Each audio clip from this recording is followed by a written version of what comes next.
Well, obviously, it was great to be back in the building. We just kind of threw it together a little late. We weren't sure just moving forward COVID-wise and what we were able to do and so on. And so we were happy to be able to get our guys in the building, recognize our women for their unbelievable achievement last year, but do our very, very best to get back to engaging with our fans in the pit. Really appreciate them to come out.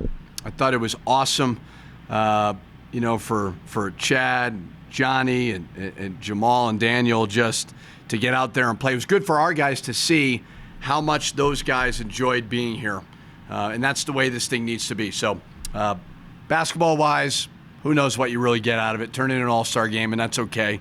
This is more for the fans, but it was a good time. So, coaching in this building is awesome. I can't wait to get it filled again. Start off with Jamal House obviously put on a show, Jalen House put on a show first half especially, but was also talking a lot. And we know he talks. Is that something you have to rein in at all, or is that more of the crowd's here for the first time, we'll let him kind of do that? Great question. And that's something I'm trying to figure out because that is a little bit of his game. He's got a little bit of that. I'm not saying he's this, and he'll get all excited, and don't say I said it. Trae Young, Steph Curry type. He's not them, but he plays like that a little bit. He needs to have, I think, an on-court awareness at times of when to do it and when not, But he can make tough shots. He really can. Today was more of an all-star game, so the talking and all that, like, he'll need to rein that in once the real games start. But he hits tough shots. He really does. I think you do as a coach need to let him go a little bit. Did you have a handle on the rotation at all? Not really, just because of just KJ's been out. Saquon's situation, Jethro's situation. There's been a lot of uncertainty. But we'll see. I mean, we've played 2 in here. Today's not really a game, but the Northern Arizona was a good field. But you can't play 12, 13 guys. It's impossible. As much as I wish I could, it's too hard.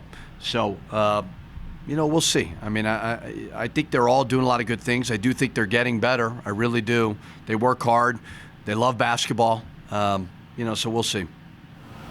Practice looked really good tonight. I feel like you did a little bit more than you did during that close scrimmage. How much has improved since the summer? He's trending in the right direction lately in practice, which is great to see. He's a great kid who's dealt with a lot of unfortunate injuries, but he's a basketball player. You could tell he's played meaningful basketball in his life. So he could shoot the basketball. I've looked at putting him in different spots on the court and offensively seeing what he could do, but he could shoot and he knows how to play. So it's great to see him get some success. Can we get a little bit of a rundown of the particulars for Jethro, KJ, and Wisdom Teeth? But anyway, any update on? Let's start with KJ. KJ's situation is still a little bit of pain from the wisdom teeth taken out. We'll give him a look on Monday to practice. Hopefully won't be much longer than that. I told him if you have any pain, don't worry about today. And he had a little bit. If it was a regular game, he might have fought through it, but good to get him a little rest, go back on Monday and get to work to prepare for Friday. Jethro's situation is he's suspended indefinitely.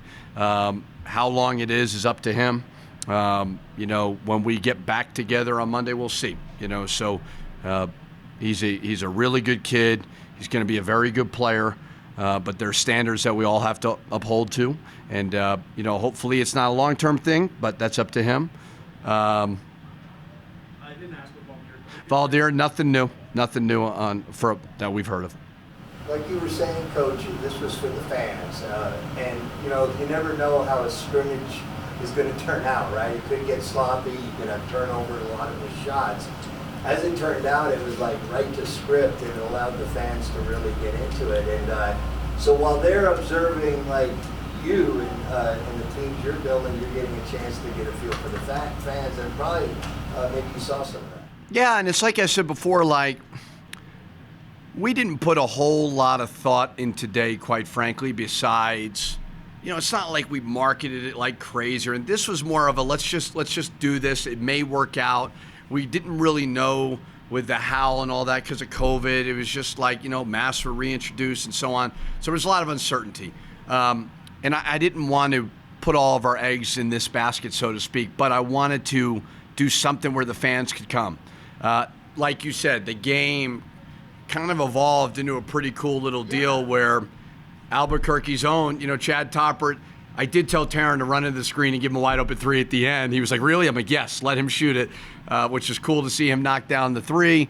But, yeah, it was just a feel-good experience. We have to – the reason this job is special, as we all know, is the fans in the pit. And we've got to get them back here. We haven't been great lately. COVID has hit. It's so important that our team is a team to root for to bring this town back. I know people will jump into these stats and read way too much into it because of the way the game evolved, and it was just a scrimmage. From your standpoint, though, what stats should we look at that maybe to you did mean something even in this one? In this game, nothing. No, I wouldn't look at any stats in this game. The beginning, the first segment, that was a true picture of maybe the way we're going to play, because that was Cherry versus Silver, all of our guys.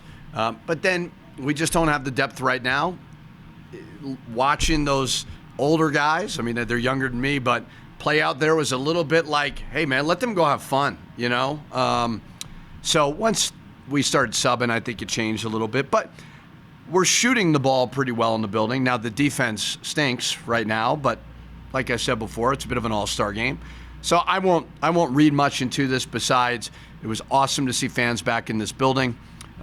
Next Friday, let's hope there are even more in this building. To where FAU, we're blowing the roof off that thing again, because it's too special of a place to not have that thing filled. Yes, sir. You had four alumni here that were,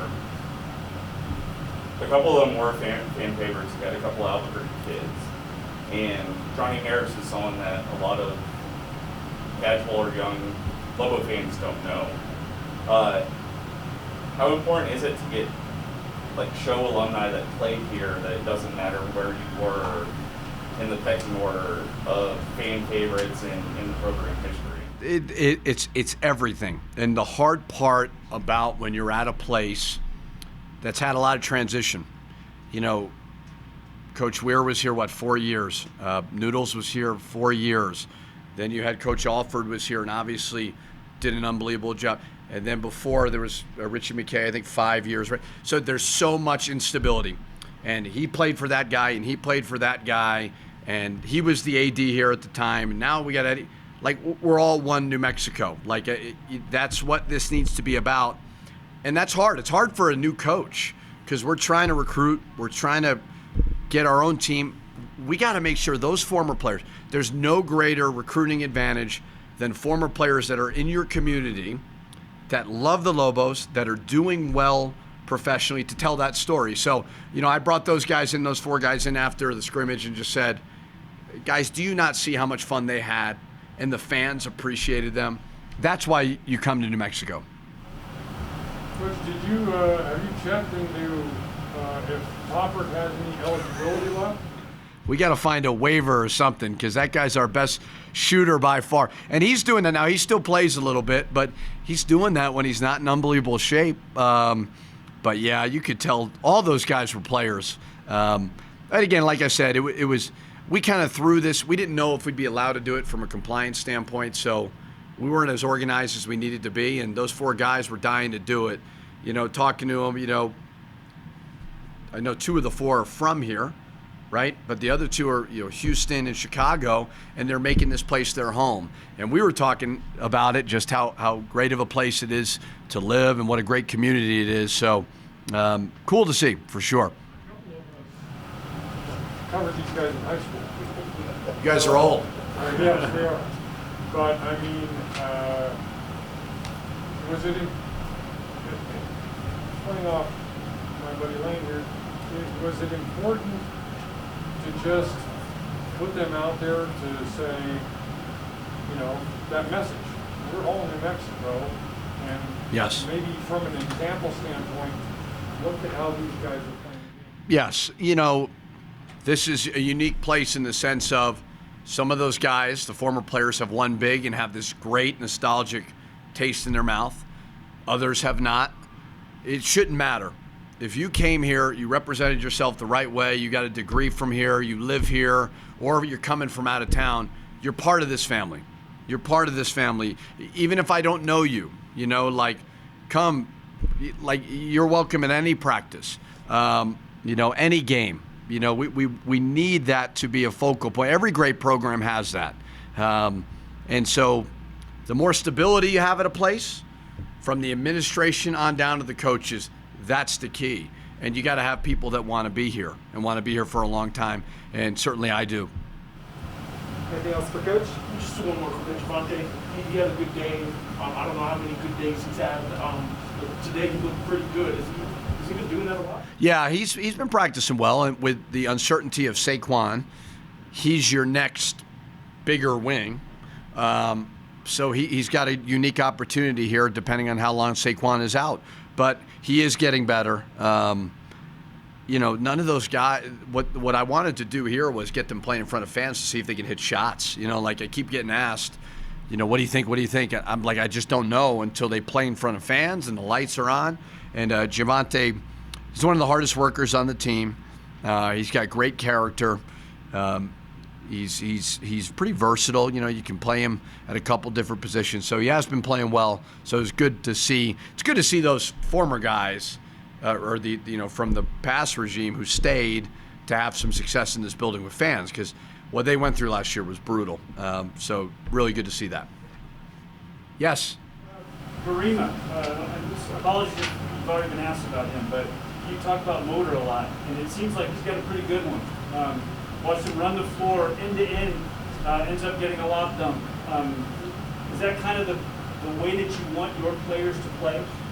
Yeah, what I love about Barima is all he thinks about is playing hard. He's not thinking about anything else except when a shot goes up, trying to rebound it. If we can get out on the break, he's going to run. But yes, the identity of, if you watch our team play, and today was not a good indicator by any means, but you need to be thinking they play really hard. They're very disciplined. They're tough. They're together. And Barima is that. If you don't come away with that, we're probably not going to win a lot of games. We have so many new faces, so many guys who haven't played with each other. I always tell them your actions either unite or divide a team. And Barima's actions unite a team because of how hard he plays for everybody else. We need more and more guys to do that. And we've got good talent, but it's a lot of uncertainty from a chemistry standpoint. And more guys like Barima who are selfless out there, the better.